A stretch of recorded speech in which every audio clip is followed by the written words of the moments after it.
దాడులకు ప్రయత్నించారు.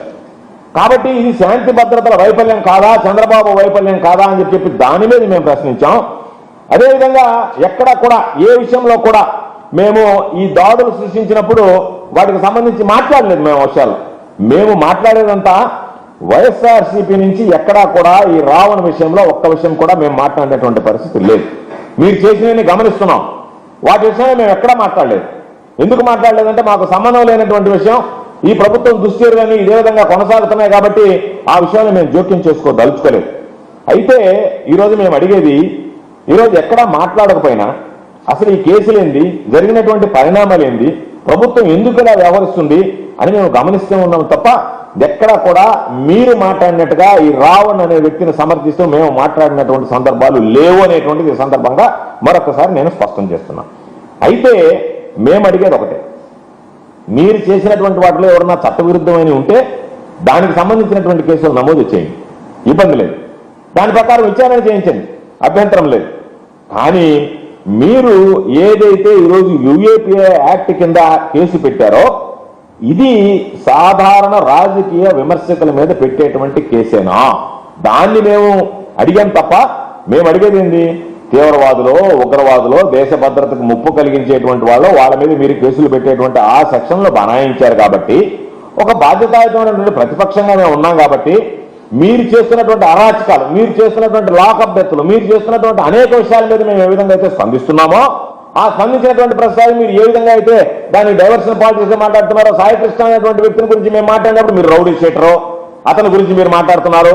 అంటే మీరు ఏమనుకున్నారు, రౌడీ షీటర్ అయినా చట్టం ముందు మేము నిలబెట్టాం, న్యాయం ముందు, న్యాయస్థానం ముందు మేము నిలబెట్టాం, మేము విచారణ జరిపించాం, మేము వాళ్ళని చంపేస్తాం, బూడిద కూడా దొరకకుండా మాయం చేస్తాం అన్నట్టుగానే ఈ రోజు మీరు చేసినటువంటి యూఏపీఐ యాక్ట్ ఏదైతే ఉందో ఇది తీసుకొచ్చినటువంటి విధానాన్ని గురించి మాట్లాడితే రావణకు సంబంధం ఉంది, మతానికి సంబంధం ఉంది, వైఎస్ఆర్ కాంగ్రెస్ పార్టీకి లేనిపోయిన అంటకట్టాలనేటువంటి ఒక దుర్మార్గమైనటువంటి ఆలోచన ఏదైతే ఉందో, దయచేసి నేను చెప్తున్నా చంద్రబాబు నాయుడు గారు, ఇకనైనా సరే మీరు ఇటువంటి దిగజారుడు నీచ రాజకీయాలు మానుకుంటే మంచిదనేటువంటి విషయాన్ని ఈ సందర్భంగా తెలియజేస్తున్నాం.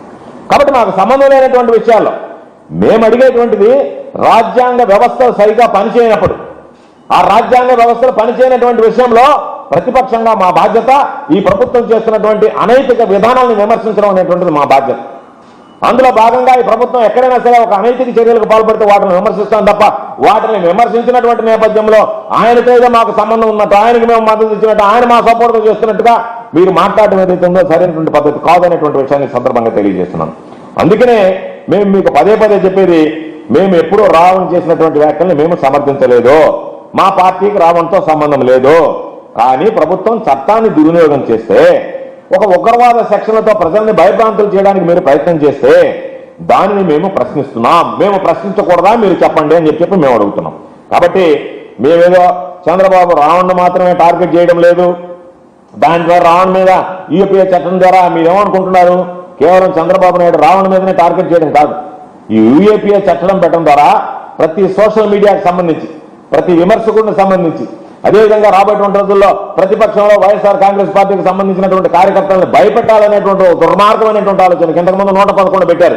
ఇప్పుడు అదేవిధంగా యూఏపీఐ తీసుకొచ్చి పెడుతున్నారు. అంటే ప్రతిపక్షంలో ఎవరైనా మిమ్మల్ని ప్రశ్నిస్తే ఇదిగో ఈ రావణకు పట్టినటువంటి గతే మీకు పడుతుందని చెప్పి మీరు ఒక మోడల్గా దీన్ని చూపించేటువంటి ప్రయత్నం చేస్తున్నారు. కాబట్టి దానికోసం ఏ వ్యక్తి అయినా సరే దానికి నియమ నిబంధనలు ఉంటాయి, చట్టం ఉంది, రాజ్యాంగబద్ధంగా వ్యవహరించండి.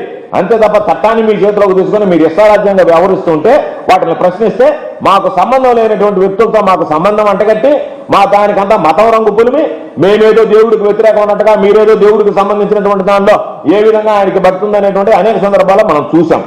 కాబట్టి ప్రభుత్వం పోలీసు వ్యవస్థని ఈ ప్రమాదకరమైనటువంటి దారిలో నడిపించడం అనేటువంటిది సమాజానికి మంచిది కాదు, సమాజానికి శ్రేయస్సు కాదు. ఇది ఖచ్చితంగా రాజ్యాంగ ఉల్లంఘన. కాబట్టి రాజ్యాంగాన్ని ఉల్లంఘిస్తే అది తప్పు అని చెప్పడం ప్రతిపక్షంగా మా బాధ్యత. ఆ బాధ్యతనే మేము నిర్వర్తిస్తున్నాం తప్ప మరొకటి కాదు. కాబట్టి రావణతో మా పార్టీకి సంబంధం లేదు అని మేము స్పష్టంగా చెప్తున్నాం. కానీ యూఏపీఏ లాంటి ఉగ్రవాద చట్టాలని రాజకీయంగా మీరు అణిచివేతకు వాడుకోవడం అన్యాయం అనేటువంటి విషయాన్ని మాత్రమే మేము చెప్తాం. ఇది దేశమంతా కూడా ఇదే చెప్పేటువంటి పరిస్థితి ఉంది. కాబట్టి ఎప్పుడైతే మీరు యూఏపీఏ తీసుకొచ్చారో దాని మీద చర్చ మొదలైందో, ఉగ్రవాద చట్టాలు ఇదేంటి అని చెప్పి దేశవ్యాప్తంగా ప్రజలు మిమ్మల్ని చీకొట్టడం మొదలు పెట్టారో, వెంటనే మీరు దీన్ని తీసుకొచ్చి మరో డైవర్షన్ మొదలుపెట్టాడు చంద్రబాబు. దాన్ని తీసుకొచ్చి మతం చుట్టూ తిప్పడం మొదలుపెట్టాడు. దానికి సడన్ గా పచ్చ చొక్కాలు